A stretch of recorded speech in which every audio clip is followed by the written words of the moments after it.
America की car tuning market का size 5.7 billion US dollars का है, जिससे ये समझ में आता है कि वहाँ पर लोग अपनी कार्स को बहुत ही भारी संख्या में मॉडिफाई करते हैं। और सिर्फ अमेरिका ही नहीं, जर्मनी, जापान, यूके और थाईलैंड तक में ट्यूनिंग कल्चर बहुत ही ज़्यादा बड़ा है। लेकिन इंडिया का क्या हमारे देश में भी ट्यूनिंग कल्चर एग्जिस्ट करता है?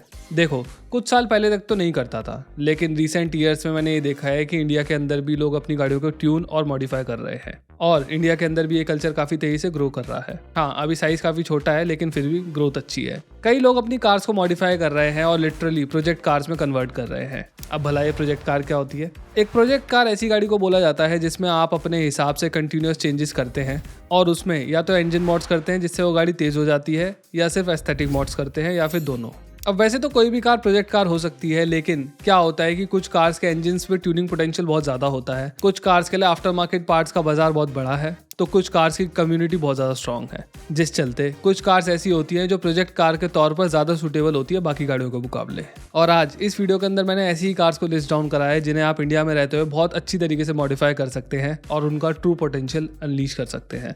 इस लिस्ट में मैंने न्यू और यूज्ड दोनों ही तरीके की गाड़ियों को इंक्लूड करा है, और कौन सी कार किस हद तक और कैसे मॉडिफाई करी जा सकती है वो रियल नंबर जानने के लिए हमने इंटरनेट का कोना कोना छाना है। ऐसी टॉप 10 कार्स हमने इस वीडियो के अंदर लिस्ट करी हैं, जिसमें 10th नंबर पर आती है सुजुकी की स्विफ्ट। नहीं, ये वाली नहीं, ये वाली, यानी कि 1.3 मल्टीजेट डीजल इंजन वाली स्विफ्ट। हमने इंटरनेट पर कई सारी मॉडिफाइड स्विफ्ट देखी, जिससे ये समझ में आता है कि स्विफ्ट एक अच्छा प्लेटफॉर्म है फॉर अ प्रोजेक्ट कार। और हो भी क्यों ना, इस गाड़ी के लिए आफ्टर मार्केट पार्ट्स की जो मार्केट है ना, वो बहुत ही बड़ी है। लेकिन अगर आप कॉस्मेटिक चेंजेस से आगे बढ़कर ट्यूनिंग में भी उतरना चाहें तो आपको जाना होगा डीजल स्विफ्ट की तरफ, क्योंकि ये गाड़ी अपने टर्बोचार्ज डीजल इंजन की वजह से काफ़ी अच्छा ट्यूनिंग पोटेंशियल रखती है।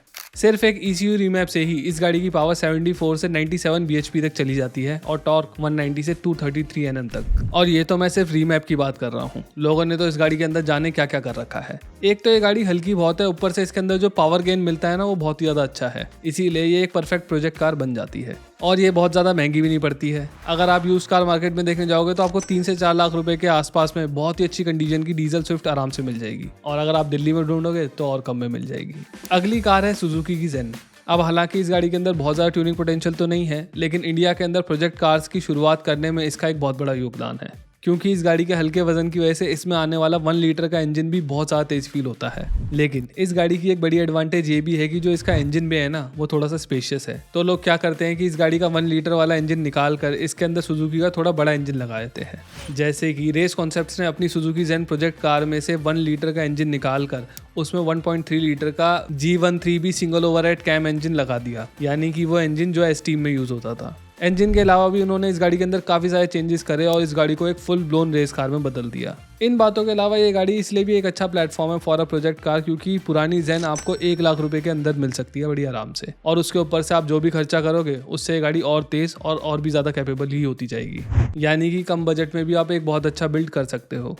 केरला में इस गाड़ी की फॉलोइंग बहुत ही ज़्यादा ज़बरदस्त है, और वहाँ पर आपको एस्थेटिक और परफॉर्मेंस दोनों ही तरीके की अपग्रेडेड जेन्स बड़ी आराम से देखने को मिल जाएंगी। इसके बाद आती है मारुति सुजुकी की अंडरडॉग, जो कि है सुजुकी एस क्रॉस। इस गाड़ी को आपने प्रोजेक्ट कार के तौर पर कस्टमाइज होते हुए बहुत ज़्यादा नहीं देखा होगा, लेकिन ये गाड़ी बहुत ही ज़्यादा पोटेंशियल रखती है, खासकर अपने एक इंजन की वजह से, जो कि है 1.6 लीटर वाला डीजल इंजन, क्योंकि इस इंजन में ट्यूनिंग के बाद जो पावर गेन्स हैं वो काफ़ी ज़्यादा अच्छे हो जाते हैं। हमने इस गाड़ी का एक एक्सट्रीम एग्जांपल देखा है जहां पर ओनर ने अपनी एस क्रॉस को स्टेज 3 ट्यून करा था, और उसके बाद ये गाड़ी 202 bhp और 438 Nm का टॉर्क निकालने लगी। इसीलिए ये गाड़ी एक बहुत ही अच्छी स्लीपर बिल्ड साबित हो सकती है। हाँ, हो सकता है कि इसके अंदर आप बहुत ज़्यादा कॉस्मेटिक चेंजेस ना कर पाओ, क्योंकि इसका जो आफ्टर मार्केट पार्ट्स का बाजार है ना, वो बहुत ज़्यादा बड़ा नहीं है, लेकिन स्लीपर बिल्ड तो ये बनी सकती है। और एक अच्छी बात यह है कि जो 1.6 वाली डीजल एस क्रॉस है ना, ये आपको 6 से 7 लाख रुपए में मिल जाएगी यूज्ड कार मार्केट के अंदर। होंडा सिटी टाइप 2 वो गाड़ी है जिसने इंडियंस को VTEC से इंट्रोड्यूस करवाया था। ये गाड़ी लेट 90s और अर्ली 2000s में बिका करती थी, लेकिन पिछले कुछ सालों के अंदर इस गाड़ी ने प्रोजेक्ट कार के तौर पर नेक्स्ट लेवल क्रेज पकड़ा हुआ है। इस गाड़ी को लोग जितना as a project car use कर रहे हैं ना, उतना किसी भी दूसरी जनरेशन की सिटी को नहीं करते हैं, और वो शायद इसलिए क्योंकि इस गाड़ी के लिए ना एक मार्केट सेट हो गई है। इसके लिए फिल्टर्स, इग्निशन वायर्स, ECU रीमैप्स वगैरह बहुत ही ज़्यादा आसानी से अवेलेबल हैं, जिसके चलते ये एक प्रेफरेंस बन जाती है फॉर अ प्रोजेक्ट कार। अब वैसे तो इंटरनेट पर आपको अंधाधुंध मॉडिफाइड सिटीज़ मिल जाएंगी, लेकिन हमने कुछ सिटीज़ निकाली हैं जो मेरी फेवरेट हैं, जैसे कि ये वाली जो कि टर्बो लगने के बाद 210 bhp की पावर निकाल रही है, या फिर ये जो कि 300 bhp के भी पार जा चुकी है। सीरियसली बहुत बहुत ही ज़्यादा पोटेंशियल है इसके इंजन में। अगली कार है सुजुकी की जिम्नी। हाँ, ये एक एसयूवी है पर फिर भी ये one of the best project car है, क्योंकि आप खुद ही सोचो आपने कितनी स्टॉक जिम्नीज देखी है।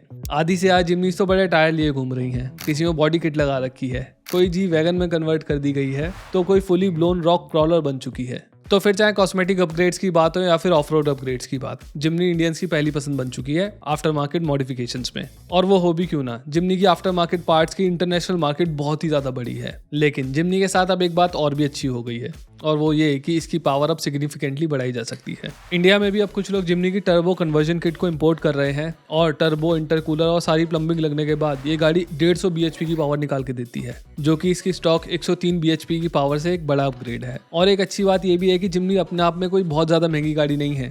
इसके बेस मॉडल का प्राइस 12,76,000 रुपये एक्स शोरूम से स्टार्ट हो जाता है, जिसकी वजह से ये एक ग्रेट प्रोजेक्ट एसयूवी बन जाती है मेरे हिसाब से। अगली कार फिर से होंडा की तरफ से है, और वो है लास्ट टू लास्ट जनरेशन वाली होंडा सिविक। ये गाड़ी अपने 1.8 लीटर के वीटेक इंजन के साथ लगभग 130 bhp की पावर निकालती थी, यानी कि अभी आने वाली सभी होंडा से ज़्यादा। तो इसीलिए इसका जो इंजन है वो एक अच्छा बेस तैयार कर देता है फर्दर ट्यूनिंग एफर्ट्स के लिए। एक सिंपल रीमैप के बाद इस गाड़ी की पावर 130 से बढ़कर 140 या फिर 145 bhp तक भी पहुंच जाती है। इंडिया में सिविक एक नेचुरली एस्पिरेटेड इंजन के साथ आती थी, जिसकी वजह से रीमैप के बाद जो पावर गेन है ना वो बहुत ज़्यादा भी नहीं मिलता है। लेकिन अगर इसके एयर इनटेक्स, फ्यूल इंजेक्टर्स और एग्जॉस्ट सिस्टम वगैरह को अपग्रेड किया जाए ना, तो इससे थोड़ी और पावर निकाली जा सकती है। जैसे कि रेस कॉन्सेप्ट्स नाम के एक ट्यूनर ने सिविक में टर्बो ऐड कर दिया, इसके पिस्टन्स को फोर्स्ड कर दिया और इसमें कई सारे कंपोनेंट्स को बदल दिया, जिसके बाद ये गाड़ी 450 bhp की पावर निकालने लगी, जिसके चलते ये इंडिया की मोस्ट पावरफुल सिविक बन गई। लेकिन ये परफॉर्मेंस अचीव करने के लिए बहुत कुछ बदलना पड़ा और बहुत कुछ ऐड करना पड़ा इसके इंजन में। यानी कि इस गाड़ी के इंजन में पोटेंशियल तो है, लेकिन उसको निकालने के लिए आपको बहुत ज़्यादा मेहनत करनी पड़ेगी और बहुत खर्चा करना पड़ेगा। इसीलिए आपको इंडिया के अंदर जो ज़्यादातर सिविक्स दिखेंगी ना, उनमें आपको ज़्यादातर कॉस्मेटिक चेंजेस ही दिखाई देंगे खाली, और उनके एग्जॉस्ट वगैरह लाउड होंगे बस। ज़्यादातर सिविक्स के इंजन इंडिया के अंदर स्टॉक ही होते हैं। अगली जो गाड़ी इस लिस्ट के अंदर है वो है VW की पोलो GT TSI या फिर TDI। VW पोलो अपनी बहुत ज़्यादा अच्छी हैंडलिंग और पावर के लिए जानी जाती है, लेकिन इसके TSI मॉडल्स अपने टर्बो इंजन के साथ इस गाड़ी को नेक्स्ट लेवल पर ले जाते हैं। अगर हम सिर्फ TSI मॉडल की बात करें तो ये गाड़ी लगभग 108 bhp तक निकालती थी अपने स्टॉक फॉर्म में, लेकिन सिर्फ एक रीमैप और कुछ पार्ट चेंजेस के बाद ये गाड़ी 140 bhp तक निकाल सकती है। यानी इस गाड़ी का इंजन इजीली ट्यूनेबल है और बहुत ही ज़्यादा पोटेंशियस है, और इसी पोटेंशियल के चक्कर में ये गाड़ी ट्यूनर्स की कम्युनिटी के बीच में बहुत ही ज़्यादा पॉपुलर भी है। और क्योंकि ये पॉपुलर है इसीलिए इस गाड़ी के लिए ऑलमोस्ट हर एक कस्टमाइजेबल पार्ट भी अवेलेबल है, फिर वो चाहे हेडलाइट्स हो, कार्बन हुड हो, स्टीयरिंग व्हील्स हो, टेल लाइट्स हो या फिर इंजन के सारे पार्ट्स हो। इस गाड़ी को हर तरीके से कस्टमाइज किया जा सकता है, क्योंकि इस गाड़ी की कस्टम पार्ट्स की मार्केट काफी ज्यादा बड़ी है, और इसीलिए ये one of the best project cars भी बन जाती है। साथ ही साथ ये गाड़ी बहुत ही ज्यादा महंगी भी नहीं है। हाँ, थोड़ी हाइप की वजह से इस गाड़ी के यूज कार मार्केट में प्राइसेस थोड़े से तो बढ़े हुए हैं, लेकिन फिर भी आपको 6 लाख के अंदर एक GT TSI गाड़ी मिल जाएगी, या TDI वाली भी। इंडिया में जब ट्यूनर कार्स की बात होती है तब Hyundai का नाम कोई भी नहीं लेता है, लेकिन उनकी वरना अब ट्यूनर्स के बीच में काफी ज्यादा पॉपुलैरिटी गेन करने लगी है। हाँ, मैंने बहुत ज्यादा एस्थेटिक मॉड्स तो नहीं देखे इस गाड़ी पर, लेकिन ये गाड़ी सिर्फ रीमैप के बलबूते पर ही इतनी पावर निकाल देती है कि एक छोटी मोटी मर्सिडीज को आराम से हरा सकती है ट्रैक रेस के अंदर। मैं यहाँ पर बात कर रहा हूँ न्यू वर्ना टर्बो मॉडल की, जो अपने 1.5 लीटर वाले टर्बो GDI इंजन से स्टॉक फॉर्म में ही 157 bhp निकाल देती है। लेकिन अगर इस गाड़ी को ट्यून किया जाए तो ये गाड़ी कमाल कर सकती है। एक सिंपल ECU रीमैप की वजह से ही Hyundai वर्ना 200 bhp तक की पावर निकाल सकती है। हाँ, 200 bhp वो भी एक C सेगमेंट सेडान में। ये पावर एक कंपैरेटिवली हल्की गाड़ी के लिए बहुत ही ज्यादा है। 1.5 GDI इंजन वाली न्यू वर्ना का स्टार्टिंग एक्स शोरूम प्राइस लगभग 15 लाख रुपए के आसपास का है, यानी कि ये गाड़ी आपको मोस्ट पावर निकाल के दे सकती है फॉर योर मनी। अगली कार है स्कोडा की स्लाविया या फिर VW की वर्टस। लाइक वर्ना इस गाड़ी के अंदर भी आपको 1.5 लीटर का एक TSI इंजन मिल जाता है, जो कि GDI इंजन का ही एक दूसरा नाम है, और इस गाड़ी के अंदर भी आपको टर्बोचार्ज वाला इंजन ही मिलता है। यह इंजन आपको स्टॉक फॉर्म में 148 bhp की पावर निकाल के देता है, और इसके अलावा इस गाड़ी के अंदर एक 1 लीटर का टर्बो TSI इंजन भी आता है, जो कि 114 bhp की पावर निकालता है। नाउ इन गाड़ियों को मैंने वर्ना के ऊपर इसलिए रखा है क्योंकि इसके दोनों ही इंजन टर्बोचार्ज्ड हैं और दोनों ही आफ्टर ट्यूनिंग बहुत ज़्यादा पावर निकाल के दे सकते हैं। इस गाड़ी का जो 1 लीटर वाला वर्जन है वो ECU रीमैप के बाद आपको 140 bhp तक की पावर निकाल कर दे सकता है, और जो 1.5 लीटर वाले TSI इंजन है वो 175 से 180 bhp तक की पावर निकाल सकता है। और अगर इसका इंटेक बदला जाए, एग्जॉस्ट वगैरह बदले जाएं और बाकी कंपोनेंट्स हाई परफॉर्मेंस वाले लगाए जाएं, तो ये गाड़ी 200 bhp की पावर को भी पार कर जाती है। इन गाड़ियों के लिए ECU रीमैप्स भी बहुत ज़्यादा आसानी से अवेलेबल हैं और इनके इंजन बहुत ही ज़्यादा ट्यूनर फ्रेंडली भी हैं। साथ ही साथ कई सारे और भी पार्ट्स आपको इंटरनेशनल मार्केट में मिल जाएंगे इन गाड़ियों के लिए। इस गाड़ी की मुझे सबसे अच्छी बात ये लगती है कि इसके बेस मॉडल से ही आपको अच्छा खासा ट्यूनिंग पोटेंशियल मिल जाता है, क्योंकि बेस मॉडल में भी TSI इंजन ही आ रहा है टर्बोचार्ज वाला। तो इसीलिए ये गाड़ी एक बहुत ही अच्छी प्रोजेक्ट कार साबित हो सकती है। नंबर 1 पे और सबसे ज्यादा popular project car undoubtedly Octavia ही है। ये कार डीजल और पेट्रोल दोनों ही वर्जन में आती थी और दोनों में ही टर्बो मिलता था इसके अंदर, इसीलिए दोनों ही मॉडल्स सिर्फ रीमैप से ही बहुत ज्यादा पावर गेन कर सकते हैं। जैसे कि अगर हम इसके 2 लीटर TDI यानी कि डीजल ऑक्टाविया की बात करें तो वो स्टॉक फॉर्म में 168 bhp की पावर निकालता था, जो कि सीधा बढ़कर 205 bhp तक जा सकती है और इसका जो टॉर्क है वो 350 से 420 Nm तक पहुंच जाता है। इसके अलावा इसमें एक 1.8 लीटर का TSI इंजन भी आता था, जो कि अगेन रीमैप के बाद 158 से सीधा 210 bhp की पावर प्रोड्यूस करने लग जाता है। और ये कार आपको यूज्ड कार मार्केट में 8 से 9 लाख रुपए तक की कीमत में मिल जाएगी एक अच्छी कंडीशन में। लेकिन अगर मैं holy grail of project cars की बात करूं तो वो डेफिनेटली है ऑक्टाविया RS, यानी कि सबसे तेज ऑक्टाविया। ऑक्टाविया RS सिर्फ स्टॉक फॉर्म में ही 240 bhp तक की पावर निकालती है, लेकिन इस गाड़ी को कोई स्टॉक रहने का देता है। VW ग्रुप की पार्ट शेयरिंग और कंपैटिबिलिटी की वजह से इस गाड़ी के अंदर और भी ज़्यादा पावरफुल पार्ट्स का इस्तेमाल किया जा सकता है। इसके अलावा इस गाड़ी के लिए कई तरीके के ECU TCU रीमैप्स भी अवेलेबल हैं, क्योंकि ये गाड़ी इंटरनेशनली ट्यूनर्स के बीच में बहुत ज़्यादा पॉपुलर है।